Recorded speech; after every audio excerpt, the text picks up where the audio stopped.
सो आपको मैं ये बता रहा था कि अगर एक सेल का इंटरनल रेजिस्टेंस फाइंड कर रहा हो तो बेसिक सा सर्किट क्या बनता है, ये बनता है बेसिक सा सर्किट, जिसके अंदर आप एक एक्सटर्नल रेजिस्टेंस कनेक्ट कर देते हैं। तो यहाँ से आप देखते जाते हैं कि आर जो आएगा वो ई माइनस वी बाय आई आना चाहिए। आई को फाइंड करने का एक तरीका और है, क्योंकि V is equal to I R था, तो I becomes equal to V bye R, put वी बाय आर पुट कर देते हैं, तो E by V minus one into R आ जाता है। तो ये जो आखिरी में लिखा गया है इसे आप याद रख सकते हैं, that internal resistance is equal to E by V minus one into R, जिसको मैं यहाँ पे यूज करूंगा। ठीक है, इस जगह पे यूज करेंगे। तो लेट अस सी, सर्किट डायग्राम बना लेते हैं पहले, वहीं से सारी चीजें क्लियर होनी शुरू होती हैं। तो आप बहुत अच्छे से समझ चुके हैं कि जो ऊपर वाला प्राइमरी सर्किट जिसको बोलता हूँ वो तो सेम ही रहता है, ठीक है ना। तो देखिए जरा, प्राइमरी सर्किट तो हमारा सेम रहने वाला है, बना लेते हैं। ईएमएफ ई शो किया आपने, ठीक है। इसका इंटरलेसेंस मैं शो नहीं कर रहा हूँ, मैंने आपको बार बार बताया, आ जाए तो उसको कहाँ पुट करना है। दिस इज से इस बार इसको आर डैश लिख रहा हूँ इधर ऊपर वाले रेजिस्टेंस को, क्योंकि आर में स्टैंडर्ड तरीके से जैसे हमने अभी डिराइव किया वही यूज करना चाहिए। This is potentiometer Y.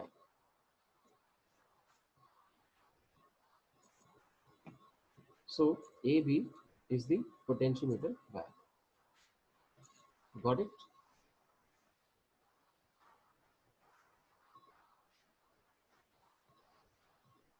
अब देखिए, इस प्राइमरी सर्किट के अलावा आपको क्या बनाना है। अब आपको यहाँ पे एक सेल यूज करना है, जिस सेल का इंटरनल रेजिस्टेंस आप फाइंड करना चाहते हैं। तो मैं इसकी ईएमएफ को E1 लिख देता हूँ, ठीक है। इट्स ईएमएफ इज E1, और ये इसका इंटरनल रेजिस्टेंस है विच इज से स्मॉल r। Got it. अब ये जो है ये अलग से एक सर्किट यहाँ कंप्लीट करता है जिसमें कैपिटल R भी है, लेकिन एक की यूज कर देते हैं यहाँ पर एक्स्ट्रा। दिस इज की के, तो यहाँ पे मैं लिख देता हूँ K1, रेजिस्टेंस को इसको R लिख देता हूँ। तो देखो क्या चेंजेस किए इस बार मैंने, जो यहाँ वाला रेजिस्टेंस था ऊपर हम यूज कर रहे थे उसे R डैश लिख दिया, यहाँ पर जो यूज किया उसे R लिख दिया। दिस की इज K, दिस की इज K1। अब ए बी का डायरेक्टली मुझे यहाँ रेजिस्टेंस यूज नहीं करना पड़ेगा, करना भी पड़ेगा तो मैं उसको कुछ और लिख दूंगा, स्मॉल r डैश लिख दूंगा। तो मैंने एक स्टैंडर्ड वैल्यू रखी यहाँ पे जैसे इधर थी, तो E1 के साथ R इंटरनल रेजिस्टेंस है और कैपिटल R एक्सटर्नल रेजिस्टेंस है, K1 की है। तो अपने आप में ये एक अलग से इलेक्ट्रिक सर्किट हो गया जिसमें अगर की को ऑन कर दिया तो करंट फ्लो करेगा।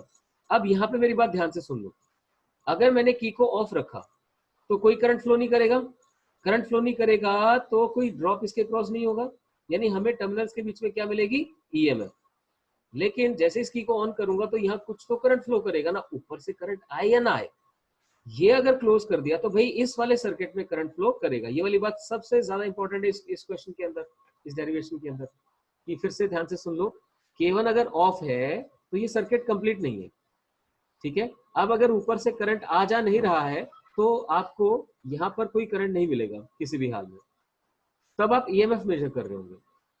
लेकिन अगर बाई चांस आपने इस वाले की को ऑन कर दिया और ऊपर से कोई करंट अब भी नहीं आ जा रहा है तो भी यहाँ पर तो करंट फ्लो करेगा ना, ये तो क्लोज सर्किट बन जाएगा। तो अब आप ईएमएफ नहीं मेजर कर पाएंगे, अब आप टर्मिनल पोटेंशियल डिफरेंस V ही मेजर कर पाएंगे, जो आपने यहाँ पे लिखा हुआ V is equal to E minus I, ऐसे करके मेजर करते हैं, ठीक है। तो अब क्या करते हैं, इसे कनेक्ट कर देते हैं भैया एक गैल्वेनोमीटर से।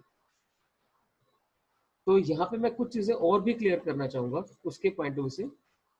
देखिए ध्यान से, आपने जो ये कनेक्शन दिया, इस कनेक्शन में मैं एक बहुत ही हाई रेजिस्टेंस और एक की एक्स्ट्रा यूज कर रहा हूँ। कॉन्सेप्ट क्लैरिटी करेंगे इसकी हेल्प से। ये बन गया, this is a very high resistance. मैं इसको रेड से लिख देता हूँ, बना देता हूँ रादर। रेड से बनाने का मतलब मेरा ये कि वेरी हाई रेजिस्टेंस है। और यहाँ पर एक फर्दर की है K2 लिख देता हूँ, दिस इज K, ठीक है। अब हम इधर से ऐसे करके गैल्वेनोमीटर को अटैच कर देते हैं, गैल्वेनोमीटर, और ये बन गई जॉक, ठीक है, जॉक की। अब एक बार आपको लेंथ L1 मिलेगी, एक बार लेंथ L2 देखनी पड़ेगी। L1 ईएमएफ के कोरिस्पॉन्डिंग लिख देता हूँ और फिर इसे धीरे धीरे इधर की तरफ शिफ्ट कर देता हूँ। ये L2 कंपैरेटिवली स्मॉलर कंसिडर की मैंने, क्योंकि आप जानते हैं एक सेल के अक्रॉस जो टर्मिनल पोटेंशियल डिफरेंस है, जब वो सेल यूज हो रहा होता है तो वो ईएमएफ से कम ही आता है, ठीक है, अभी एक बार बना लो, कोई बात नहीं। प्राइमरी सर्किट आपने बना लिया था, सेकेंडरी सर्किट के अंदर आपने EMF E1, internal resistance R, external resistance capital R, की K1 के साथ फिर यहाँ पर एक कनेक्शन एक्स्ट्रा बनाया जिसमें कि ऊपर एक वेरी हाई रेजिस्टेंस आपने यूज किया है और नीचे एक की K2 यूज करी है, साथ में गैल्वेनोमीटर के साथ जॉकी कनेक्ट किए, इधर बैलेंस लेंस L1 और L2 शो करिए। ठीक है, वो देखेंगे अभी इसका एक्चुअल यूज क्या आने वाला है। मैं इसकी नेमिंग कर देता हूँ, इसको मैं एस लिख देता हूँ और अलग से स्टार मार्क करके मेंशन कर देता हूँ। S is a very high resistance, very high resistance. समझा दूंगा अभी क्यों यूज करें, आप एक बार कंप्लीट करो इसे। डायग्राम कंप्लीट हो गया आपका, चल सकते हैं आगे। तो ये तो एक बेसिक क्लियर किया था मैंने आपको कि किसकी हमें जरूरत पड़ेगी, यहाँ पर अलग कर देता हूँ। अब एक और इम्पोर्टेंट बेसिक समझा रहा हूँ कि जो एस यूज किया है, इस एस की क्या इंपॉर्टेंस है। देखिए जरा, S is a very high resistance used in series with galvanometer, लिखते जाएं आप। ये कौन है भाई, रॉयल एनफील्ड क्लासेस वाला। S is a very high resistance used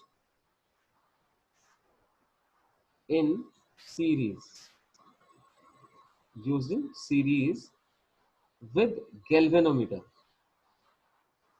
with galvanometer। कोई सोच सकता है भाई ये क्यों यूज करते होंगे, गैल्वेनोमीटर के साथ सीरीज में ये हाई रेजिस्टेंस लगाने की क्या जरूरत है। चलो मैं लिखवाता हूं, कोई बात नहीं, बाद में डिस्कशन करेंगे। S is a very high resistance used in series with galvanometer to control amount of current, to control amount of current flowing through galvanometer, amount of current flowing through galvanometer। ध्यान देना क्या लिखेंगे इसके बाद, galvanometer before balance length is obtained, before balance length is obtained। ठीक है, ध्यान दीजिए क्या लिखा। S is a very high resistance used in series with galvanometer to control amount of current flowing through galvanometer, it लिख सकते थे, before balance length is obtained. अब ऐसा क्यों, क्या आफत आ गई ये सब करने की। आफत ये आ गई कि जो गैल्वेनोमीटर है वो बहुत ही सेंसिटिव डिवाइस है, उसके अंदर से बहुत ही स्मॉल करंट पास करवाया जा सकता है। अगर लार्ज करंट पास करेगा तो देखो डिफ्लेक्शन होनी होती है ना, तो ये माइक्रोमीटर्स, माइक्रो एम्पियर्स और मिली एम्पियर्स में करंट मेजर कर पाता है। अगर करंट ज्यादा आ गया तो निडल ऐसे कॉर्नर पे जाके और टूट सकती है। So current should be small. Why? Because galvanometer is a sensitive device. यहाँ पे आप मेंशन करेंगे साथ साथ। अच्छा हाँ, एक बात और समझ लीजिए, मैंने यहाँ स्पेसिफिकली लिखा कि before balance length is obtain, before balance length is obtain. क्यों भाई, क्योंकि जब बैलेंस लेंथ मिल जाएगी उस समय तो कोई करंट ही नहीं होगा। हम यही तो बोलते हैं ना कि बैलेंस लेंथ तब मिली है जब गैल्वेनोमीटर में कोई करंट फ्लो नहीं कर रहा है। तो ध्यान से समझे, before balance length is obtain, yes, some current was definitely flowing through galvanometer and we want to ensure that that current remains small because galvanometer is a sensitive device। आप लिख सकते हैं यहाँ पे current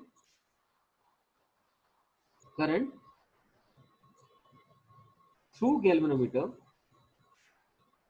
current through, यहाँ से पूरा लिख देता हूँ, through galvanometer must be kept small, must be kept small because it's a sensitive device, sensitive device which allows small currents only, which allows small currents only। इस बात का मतलब है करंट ज्यादा होगा तो निडल टूट जाएगी, क्योंकि जितनी डिफ्लेक्शन आनी थी उससे ज्यादा आने की कोशिश करेगी। ये रहे, तो पहले तो मैंने आपको समझा दिया कि ये एस क्या था, ये एनसीईआरटी के क्वेश्चन के ऊपर बेस्ड है जो बता रहा हूँ चीजें। एस क्या था क्लियर किया। अब ये जो K2 है, आपको पता है जब बैलेंस लेंथ मिलने लगती है तो K2 को ऑन कर देते हैं। क्यों कर देते हैं, देखते हैं जरा, लिखिए जरा स्टार मार्क करके, close to the balance length. इस बात का मतलब क्या हुआ, जैसे ही गैल्वेनोमीटर में डिफ्लेक्शन लगभग जीरो होने लगी तो close to balance point, K2 is switched on, K2 को स्विच ऑन कर देते हैं, switched on, K2 is switched on. क्यों स्विच ऑन करेंगे भाई, इसका आंसर कोई सोच सकता है क्या? K2 को ऑन कर देने से बैलेंस लेंथ में कोई चेंज आएगा? मतलब ये एस रेजिस्टेंस होता, एस रेजिस्टेंस सर्किट में होता तो क्या बैलेंस लेंथ अलग मिलती मुझे कि मैंने K2 को ऑन कर दिया?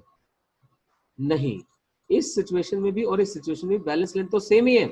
फर्क कहां पड़ता है, ध्यान देना जरा, फर्क कहां पड़ता है?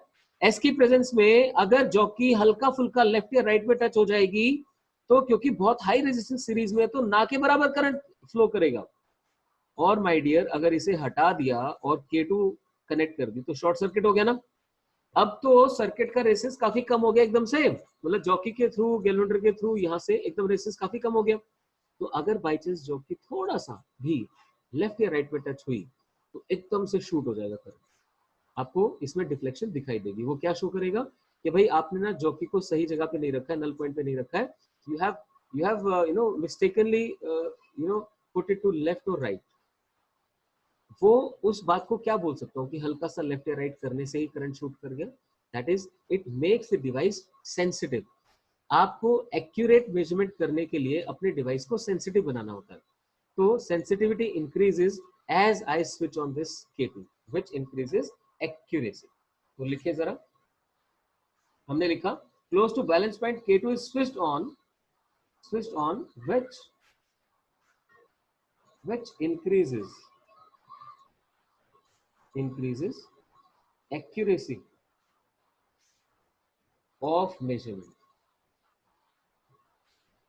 accuracy of measurement, by making the device sensitive,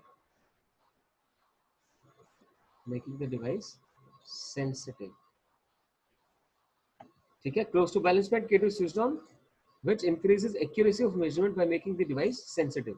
That means that is an appropriate deflection is observed in galvanometer. Appropriate deflection is observed in galvanometer if jockey gets shifted even slightly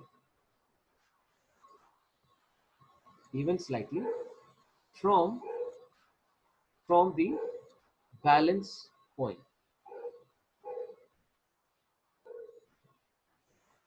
ठीक है, मतलब balance point से अगर jockey थोड़ा सा भी left right हिल गई तो आपको proper deflection, appropriate amount of deflection will be seen in galvanometer, जो ये समझाएगा कि आप इस समय बैलेंस पोजीशन पे नहीं है, बैलेंस पॉइंट पे नहीं है। ठीक है, तो ये रेजिस्टेंस क्यों यूज किया, फटाफट समझते जाएं। ये हाई रेजिस्टेंस यूज क्यों किया, तो limit the amount of current flowing through galvanometer because it's a sensitive device, इसकी निडल खराब हो जाएगी अदरवाइज। अच्छा, तो फिर बैलेंस पॉइंट के क्लोज K2 को ऑन क्यों किया, इसलिए ऑन किया ताकि अब डिवाइस को कंपैरेटिवली ज्यादा एक्यूरेट बनाया जा सके। उस एक्यूरेसी का मतलब क्या था, if the jockey touches slightly left और right position, appropriate amount of deflection will be shown by the galvanometer, जो आपको क्लियर कर देगा कि आप एग्जैक्ट बैलेंस पॉइंट पर नहीं है। आई होप ये पॉइंट सबको क्लियर हुआ। If somebody is still having any problem with this particular point, आप हैंड रेज कर सकते हैं। अगर किसी को इसमें प्रॉब्लम है तो हैंड रेज कर सकते हैं, बताएं, शाबाश। ठीक है, आई होप आपको ये ठीक से क्लियर हो गया। तो आगे देखते हैं जरा, जिनकी क्लास है बेटा आप लोग लीव कर जाना, वैसे ही सेकंड पार्ट में आपसे शेयर कर दूंगा, आप लोग देख लेना, मैं इसे कंप्लीट करवा देता हूँ एक बार। हाँ, मैं आपको ना फटाफट एक बार समझाता हूँ क्या करने वाले हैं हम लोग। हम पहले ना इस की K1 को ऑफ रखेंगे। जो बच्चे क्लास के लिए जाने वाले हो फटाफट सुन लें। हम क्या करेंगे, इस वाली की K1 को ऑफ रखेंगे, इसे ऑफ रखेंगे, इसे ऑफ रखेंगे और E1 सर्किट में आ जाएगा।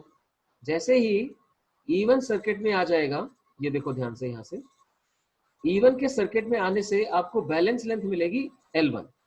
Got that? Balance length L1 मिल जाएगी, तो E1 के प्रोपोर्शनल L1 हो जाएगा। फिर आप K1 को ऑन करेंगे। जैसे आप K1 को ऑन करेंगे तो जब यहां से करंट फ्लो करेगा तो आपको फिर V मिलेगा। V के प्रोपोर्शनल लेंथ कम हो जाएगी क्योंकि वो E से कम होने वाला है, तो V प्रोपोर्शनल टू L2 हो जाएगा। तो हमें सीधा मिल जाएगा E1 by V is equal to L1 by L2, और उसको उठा के हम यहाँ पुट कर देंगे, E by V is equal to L1 by L2। ये कहानी है सारी इसकी, ठीक है। तो जो लोग जाना चाहते हैं, जिनकी क्लास है, वो जा सकते हैं, बाकी को मैं डिक्टेट करवाऊंगा कंप्लीट। लिखिए जरा, ये कौन है मेरा भाई जो रविकांत स्नेही के नाम से एंटर करना चाह रहे हैं? बहुत बढ़िया, रविकांत स्नेही। चलो बाद में देखेंगे, इसको एंटर नहीं देता। आगे देखिए जरा, या मैं ही हूं, मैं ही आउट हो गया हूँ क्या? वो भी गया तो कोई इशू नहीं। अब हम लिखते हैं ये जो एप्लीकेशन हमें पढ़नी थी, इस एप्लीकेशन के रिगार्डिंग। देखो, वापस से मैं कंस्ट्रक्शन पॉइंट्स आपको नहीं लिखवाऊंगा कि भाई पोटेंशियोमीटर वायर है और उसके साथ एक ड्राइवर सेल यूज किया और एक रेजिस्टेंस, इस बार R डैश विद अ की यूज किया। आपको सिंपली ये वाला पार्ट आपको समझना है। लिखिए जरा स्टार मार्क करके, लिखिए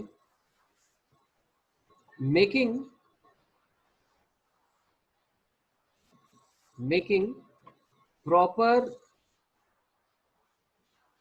connections, making proper connections of potentiometer wire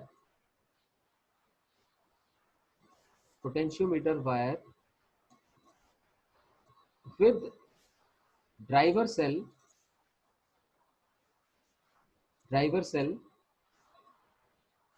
of EMF E,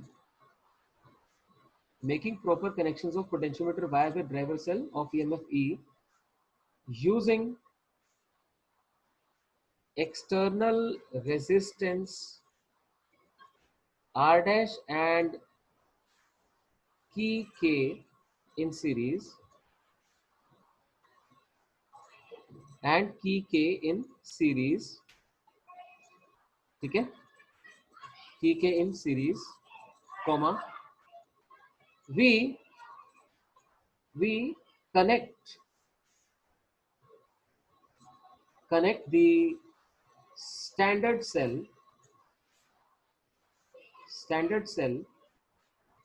whose internal resistance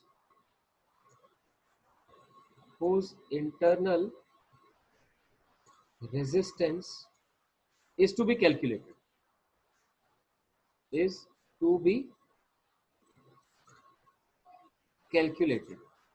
जिस स्टैंडर्ड सेल का रेजिस्टेंस कैलकुलेट करना है, अब आप उसे कनेक्ट कर देते हैं, ठीक है। वो कैसे करते हैं वो सब मेंशन कर देते हैं हम लोग। लिखिए जरा, standard cell having EMF E1, standard cell having EMF E1 and internal resistance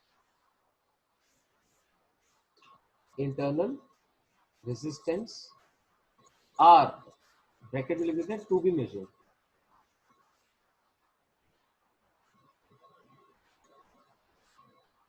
measured. So standard cell having EMF E1 and internal resistance R is connected with external resistance R through a key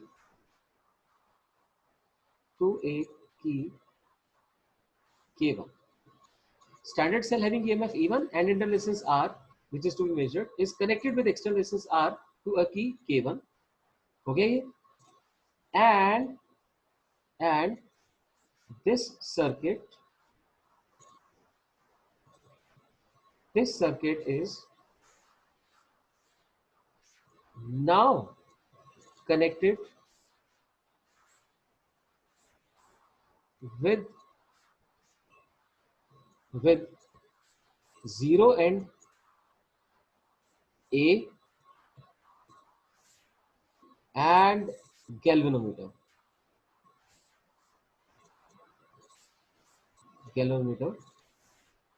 ठीक है ना? तो इसे आपने किससे connect किया? ये वाला जो सर्किट आ गया, देखिए ध्यान से, ये वाला जो सर्किट आ गया, इसे आपने किससे कनेक्ट कर दिया? 0 एंड ए से, और इधर गैल्वेनोमीटर से कनेक्ट कर दिया। ये वाला जो बीच वाला पार्ट था, ये हर जगह मिलेगा ऐसा जरूरी नहीं है, इसलिए मैंने सीधा क्या मेंशन कर दिया? गैल्वेनोमीटर। तो आप जब इसे एग्जाम में बनाएंगे तो it is not necessary to draw this particular part. ये तो मुझे इसलिए करवाना था कि एनसीईआरटी में एक पर्टिकुलर क्वेश्चन आएगा इसके ऊपर। ठीक है, now connected with 0 and A and galvanometer as shown above। यहां पर एक बहुत ही इंपॉर्टेंट पॉइंट है, मेंशन करें, positive terminal of E1 must be connected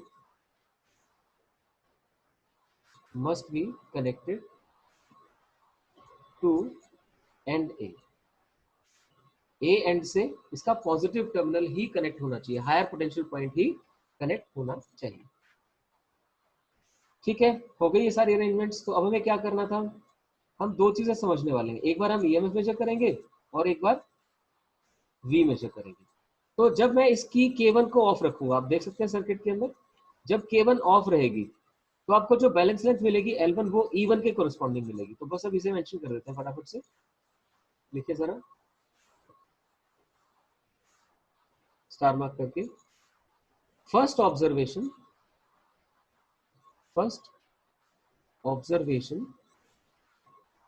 is made by keeping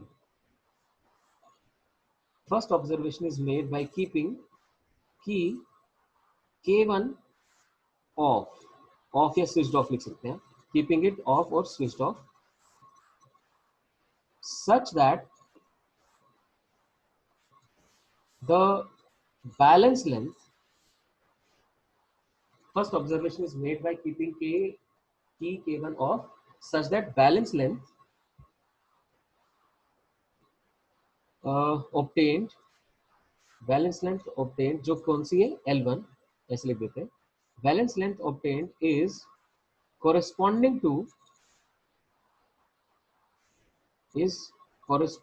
to EMF E1 as no current flows through cell at balance point।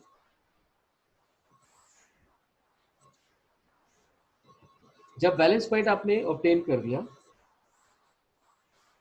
तो जो length मिली वो L1 आ गई, और L1 किसके कोरस्पॉन्डिंग है? E1 के कोरस्पॉन्डिंग है। क्यों बोल पा रहे हैं ऐसा? इसलिए बोल पा रहे हैं, देखिए फिर ध्यान से, इसलिए बोल पा रहे हैं कि आप जब K1 को ऑफ रखेंगे तो नीचे वाले सर्किट में तो डेफिनेटली कोई करंट है ही नहीं, और जब बैलेंस पॉइंट ऑब्टेन होता है तो गैल्वेनोमीटर के थ्रू भी कोई करंट नहीं होता, यानी ऊपर से भी कोई करंट नहीं आ जा रहा। सो आपको एग्जैक्टली E1 मिल जाएगा। तो हम यहाँ पे क्या मेंशन कर सकते हैं? Hence E1 is proportional to L1, ऐसे लिख के छोड़ दो। ठीक है, इसे 1 मेंशन करें, E1 is proportional to L1। अब लिखिए, नाउ कि K1 is switched on,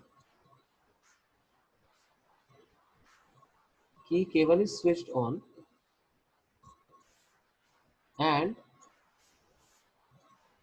let the balance length obtained, now key K1 is switched on and let the balance length obtained be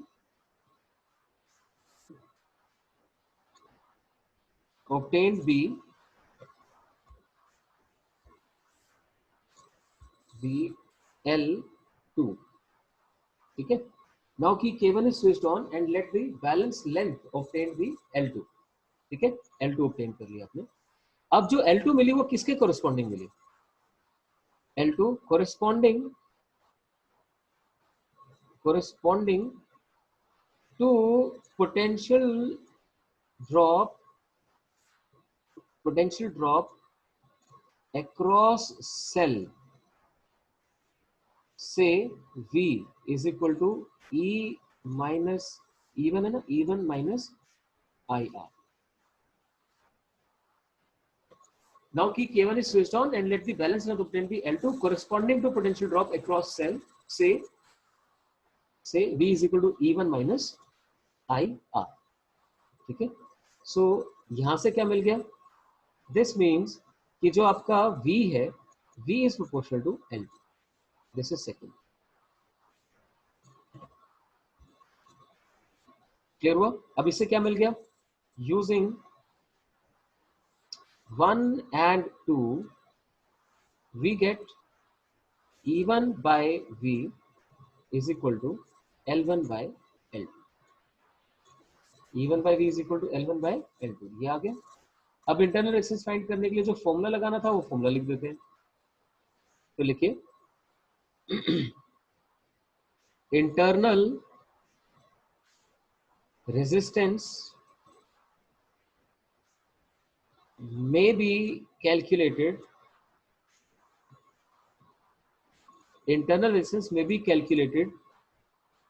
using the expression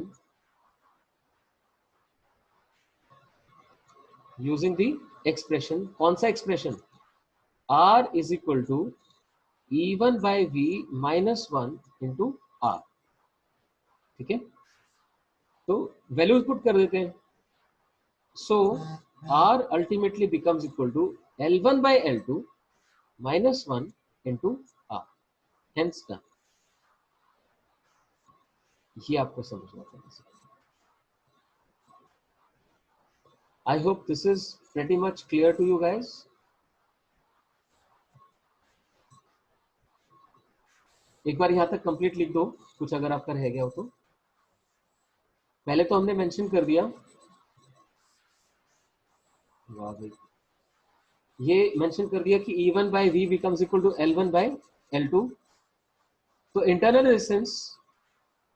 resistance R हम E1 by V minus 1 into R से calculate कर सकते हैं। तो E1 by V आ गया L1 by L2। अब R is equal to L1 by L2 minus 1 into R हम use कर लेते हैं। Hope it's clear. अब जरा इसे समझते हैं ठीक तरीके से। एक बार फिर वापस क्या करना था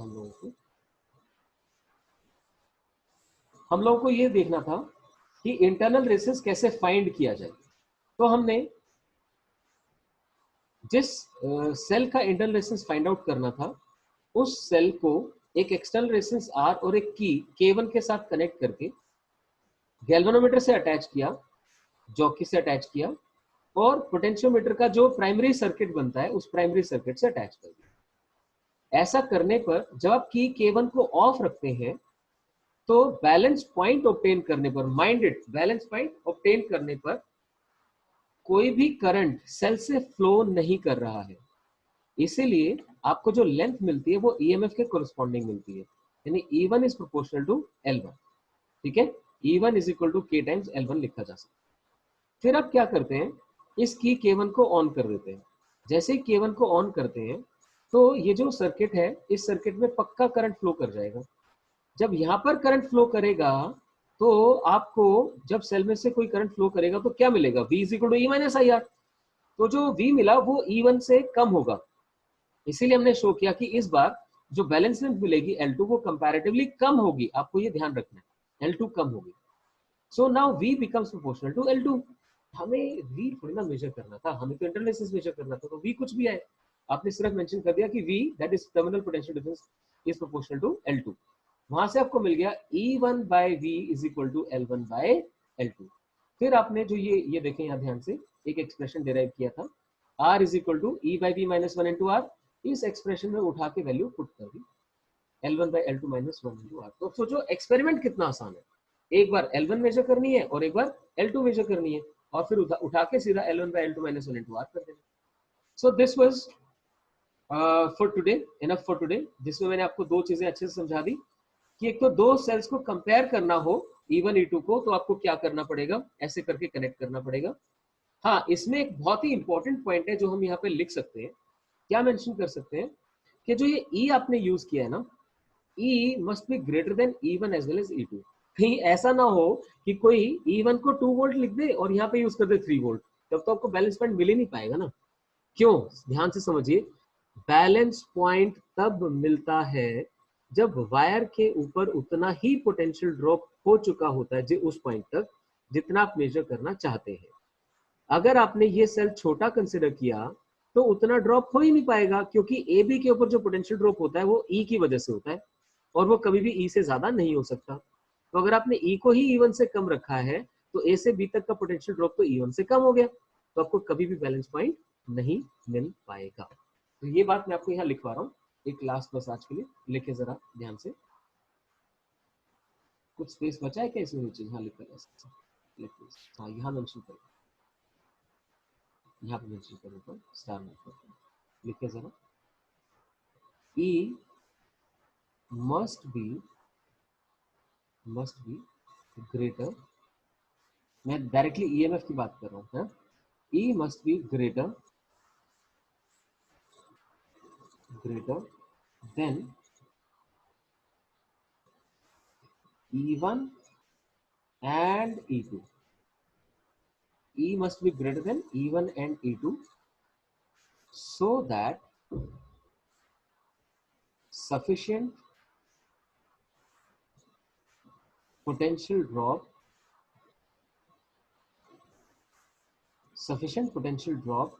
takes place on potentiometer wire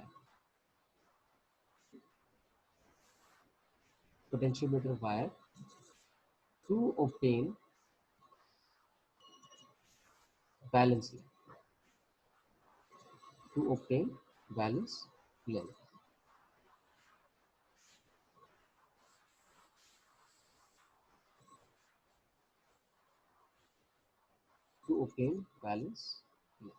ठीक है, E must be greater than E1 and E2, इन दोनों से बड़ा होना चाहिए, so that sufficient potential drop takes place on potentiometer wire to obtain balance length, आपको बैलेंस लेंथ प्रॉपर मिल जाए इसके लिए। बाकी मैंने आपको डायग्राम की हेल्प से यहाँ समझा दिया कि इस बात का मतलब क्या है। बैलेंस पॉइंट जहां मिलता है वहां पर ड्रॉप वायर के ऊपर उतना ही हो चुका होना चाहिए जितना आप मेजर करना चाहते हैं। अगर ई कम हो तो वो ड्रॉप ऑटोमेटिकली कम हो जाएगा, जिसकी वजह से आप इसे मेजर ही नहीं कर पाएंगे। ठीक है भाई, ये था आज के लिए ईएमएफ कंपैरिजन और इंटरनल रेजिस्टेंस फाइंड करना। अब मोस्ट प्रोबेबली कल मैं पोटेंशियोमीटर के क्वेश्चंस आपको करवाऊंगा, अभी भेजता हूँ आपको क्वेश्चंस ताकि आप वो सब कर पाए। छोटी सी बात ध्यान रखना, कुछ क्वेश्चंस तो डायरेक्टली इससे हो जाएंगे कि E1 by E2 is equal to L1 by L2। कुछ क्वेश्चंस में आपको बैलेंस लेंथ बता रखी होगी, स्टैंडर्ड सेल बता रखा होगा, पोटेंशियल ग्रेडियंट फाइंड करना होगा। तो सीधी बात है ना, E is equal to KL, तो K क्या बन गया, E बाई L। तो SL अरोड़ा से आज आप पोटेंशियोमीटर के न्यूमेरिकल सॉल्व करना शुरू कर दीजिए। मैं भी आज आपको एक असाइनमेंट भेजूंगा जिसमें स्लाइड वायर और पोटेंशियोमीटर के मिक्स्ड क्वेश्चंस रहेंगे। ठीक है, कल उनका डिस्कशन कर देंगे। Thank you very much for joining in. कोई ऐसा है जिसके डाउट्स है वो बचा हुआ अभी तक?